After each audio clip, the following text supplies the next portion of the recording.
Bem-vindos então à nossa aula sobre atenuação do pulso acústico. A gente vai falar sobre isso agora, deixa eu ficar pequenininha. E vamos lá.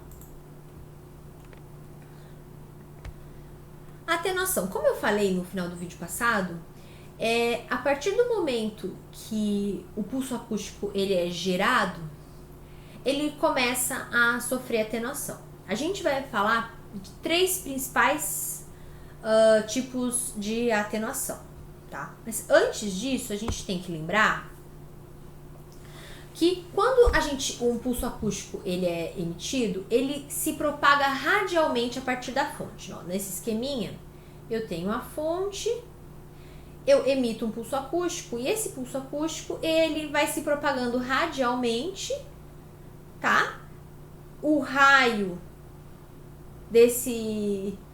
dessa frente de onda vai aumentando com o tempo, tá? E essa onda vai se espalhando, vai abrangendo um raio cada vez maior e vai se propagando em todas as direções a partir da fonte, né? Normalmente ela é emitida num ponto e ela vai se espalhando. E aí a gente tem a frente de onda, que é esférica, que vai ficando cada vez maior, né? Aí a trajetória dos raios de onda. É bem parecido com aquele conceito de raio de onda que a gente vê em ondas marés, e frente de onda e raio de onda, né? Como é que funciona? A velocidade de propagação dessa onda, a gente já viu nas aulas passadas, depende das características físicas do meio. Então, a velocidade de propagação das ondas não depende das características das ondas. Ondas de frequências diferentes, que a gente falou um pouquinho lá no início, elas se propagam no mesmo meio com a mesma velocidade, tá? E num meio homogêneo também a gente tem que pensar que essa frente de onda, ela é esférica em qualquer tempo se o meio for homogêneo, tá? Então, vamos à absorção. Absorção não, atenuação. Atenuação, a gente vai ver três tipos de atenuação, tá? Três mecanismos que causam a atenuação de energia no pulso acústico. O primeiro deles é o espalhamento geométrico da energia. Porque assim como lá em ondas e marés, o raio da nossa frente de onda, ele cresce com o tempo, ele se expande com o tempo, né? Mas a energia que tá em toda essa frente de onda, ela é a mesma desde a emissão, tá? Então, o que vai acontecendo? Enquanto esse raio ele vai aumentando, a energia ela vai se espalhando nesse raio. A mesma energia ela tem que ser distribuída em toda a frente de onda. Então, quanto maior a frente de onda, menos energia em cada unidade dessa frente de onda, tá? Em cada unidade dessa frente de onda, menos energia quanto maior o raio. Então, quando a gente vai aumentando o raio, a energia em uma unidade de área da frente, ela é atenuada em função de R ao quadrado. Porque, ó, a energia em cada unidade de área, tá aqui a equação, ó. Ela é a energia inicial do ponto dividido por 4π R ao quadrado. Então, se eu aumento R ao quadrado, eu diminuo a energia na unidade de área, tá? E aí vocês lembram também que a amplitude da onda, assim como as ondas de gravidade, né? Ela é função da raiz quadrada da energia. Então, a amplitude desse pulso acústico também vai diminuindo à medida que essa energia vai se espalhando na frente de onda. Isso a gente chama de espalhamento geométrico da energia. Ele é independente da frequência, ele acontece igual para todo mundo. E isso significa que se a gente estiver tentando alcançar alvos muito distantes da fonte, a gente precisa gerar um pulso acústico que tenha muita energia. Porque quanto mais distante da fonte, maior o espalhamento geométrico que esse pulso vai sofrer E pode ser que chegue uma quantidade de energia muito pequenininha lá longe, que quando for refletida ou refratada e voltar para o nosso receptor, não tem energia suficiente. Então, para a gente alcançar alvos muito distantes, muito profundos na camada sedimentar principalmente, a gente precisa ter uma energia inicial muito grande mesmo. Aqueles levantamentos acústicos relacionados à indústria do petróleo, procurando campo, procurando poço, as fontes de energia são extremamente potentes, tá? Para ter energia suficiente para alcançar os alvos lá muito profundos e essa energia ainda voltar e conseguir ser ouvida pelo receptor. Quando a gente estiver falando em alvos próximos, batimetrias de locais rasos, levantamentos em subsuperfície de pouca profundidade, a gente não precisa de tanta potência, de tanta energia no início, tá? Isso é uma questão. Existe uma outra questão que é também independente da frequência, que é o espalhamento por partículas em suspensão e por bolhas de ar. Não é a questão das partículas em suspensão é importante quando você tem uma água com muito sedimento em suspensão. Para água oceânica, isso é praticamente pouco importante, né? Mas se você estiver fazendo, por exemplo, num lugar que tenha um fluxo de um rio altamente, com muito material em suspensão, pode ser um problema, você pode ter perda de sinal, porque aquela frente ela se espalha, ela vai colidindo e ela vai sendo espalhada ao entrar em contato com as partículas em suspensão e bolhas de ar. A questão das bolhas de ar é importante quando você estiver usando, por exemplo, um barco pequenininho com motor de polpa que vai gerar muita bolha. Se a tua fonte estiver ali muito próxima, aquelas bolhas podem espalhar também o seu pulso acústico e causar uma interferência, um problema que você não vai ter quantidade de energia também indo para o lugar certo, tá? O espalhamento. E, por último, uma questão que é bem importante é a absorção, tá?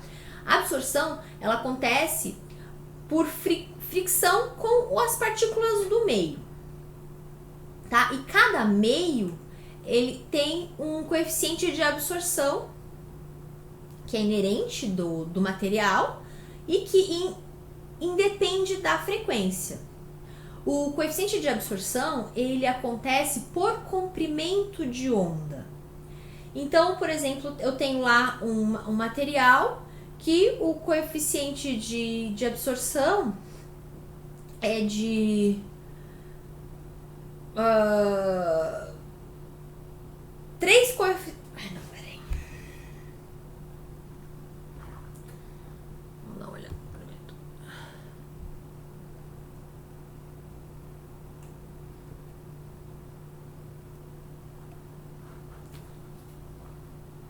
Então, e aí o coeficiente de absorção, ele está relacionado à quantidade de comprimento de onda. Por exemplo, ele pode variar de 0,25 a 0,75 decibéis por comprimento de onda, tá? Então, dependendo, o que isso significa? Significa que maiores frequências, que são aquelas que numa distância menor,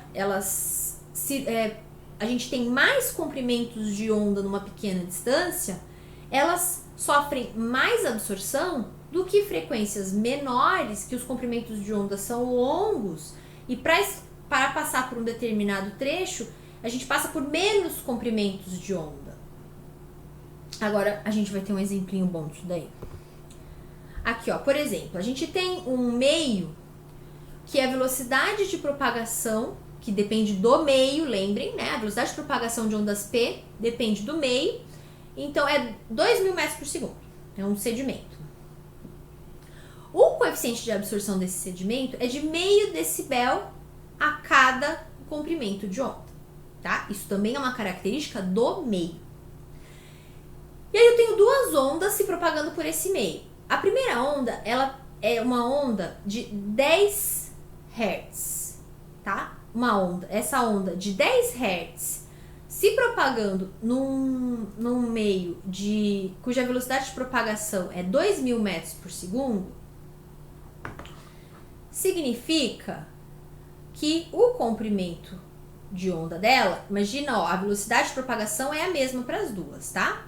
Então, eu passo 10 comprimentos de onda a cada segundo, isso é o que significa hertz, né? Inverso do comprimento, que é o inverso da frequência, inverso do período, né? Então, a cada segundo eu passo 10 comprimentos de onda. E ela anda 2.000 metros por segundo. Então, quanto que é o comprimento de onda dessa onda aqui? 200 metros, né? Porque em um segundo eu vou passar 10 desses, que vai dar os 2.000 metros. Então, a minha primeira onda, de 10 Hz, tem um comprimento de onda de 200 metros. A minha segunda onda é uma onda de 100 Hz. Então, e a velocidade de propagação é a mesma, que a velocidade de propagação tem a ver com o meio, né? Então, olha só, se 100 Hz são 100 comprimentos de onda por segundo. Se eu ando 200 metros num segundo, cada comprimento de onda tem 20 metros, certo?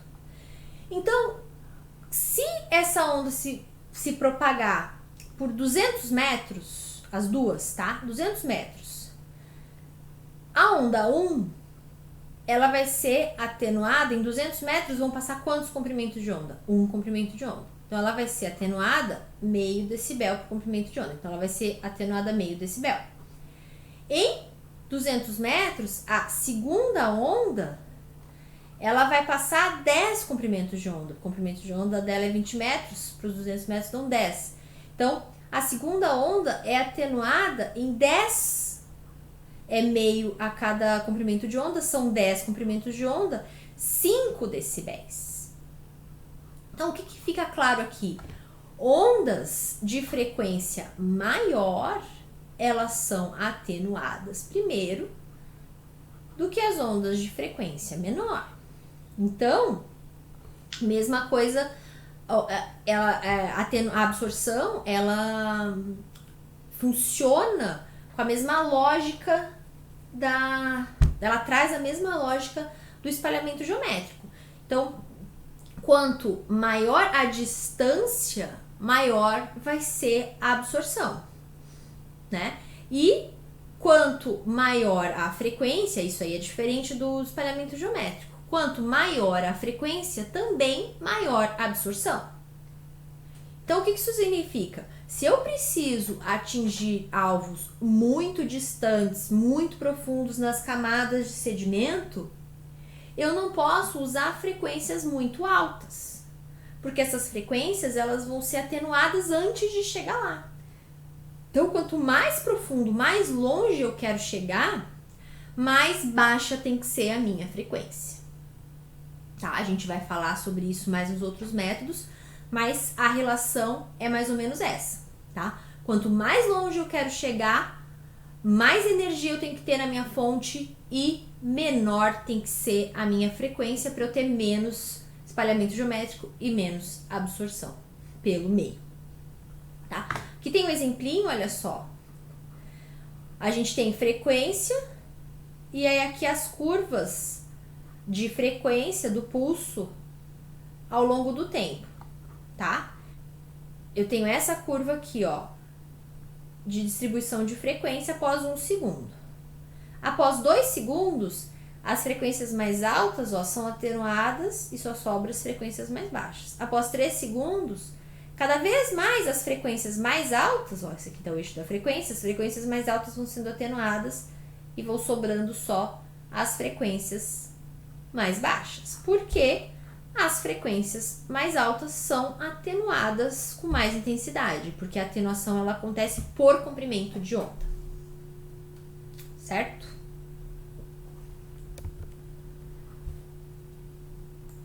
Então, chegamos aqui ao fim da nossa unidade 2. Se vocês tiverem alguma dúvida, coloquem lá no nosso fórum, tirem as dúvidas, tentem deixar as coisas mais claras possíveis. Leia o texto que eu coloquei lá aqui no AVA. Eu vou passar agora, vão ter alguns exercíciozinhos agora relacionados à atenuação para vocês fixarem bem, tá? Vocês vão ter que me entregar esses exercícios, eu vou dizer a data ali no vídeo que eu explico o exercício, tá? E lembrem-se que esses exercícios que vão começar agora, a maioria dos tópicos vai ter exercícios associados, vai ser a nota de vocês, então não deixem de fazer, não deixem de entregar no prazo, tá? Muito obrigada e até a próxima!